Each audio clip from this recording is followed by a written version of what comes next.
குயிக்காக ஒரு பன்னீர் பூர்ஜி பார்க்கலாமா? பேனில் எண்ணெய் சூடானதும் கடுகு சீரகம் போட்டு தாளிச்சிட்டு நறுக்கி வச்சுருந்த ஒரு பெரிய வெங்காயத்தை ஆட் பண்ணிக்கோங்க. ஸோ வெங்காயம் நல்லா வதங்கினதுக்கப்புறமா ஒரு பெரிய தக்காளி நறுக்கி வச்சது அதையும் ஆட் பண்ணி நல்லா வதக்குங்க.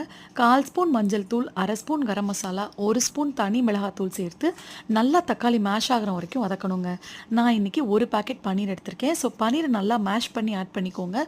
அது கூடவே ஒரு முட்டையை உடச்சி ஊற்றி தேவையான அளவு சால்ட் ஆட் பண்ணி நல்லா வதக்குங்க. இந்த கொழகொழப்பெல்லாம் போனதுக்கப்புறமா மேலே வந்து 1 ஸ்பூன் பெப்பர் பவுடரை தாராளமாக தூவி 2 கொத்து கருவேப்பிலை சேர்த்து அப்படியே மணக்க மணக்க சுருள சுருள பெரட்டி எடுத்து ஸ்டவ் ஆஃப் பண்ணி சர்வ் பண்ணிங்கன்னா சான்ஸே இல்லை, செம்ம டேஸ்டியான ஒரு பன்னீர் பூர்ஜி ரெடி. இது எல்லா ரைஸ் கூடயுமே நீங்கள் வச்சு சாப்பிடலாம், அவ்வளோ சூப்பராக இருக்கும்.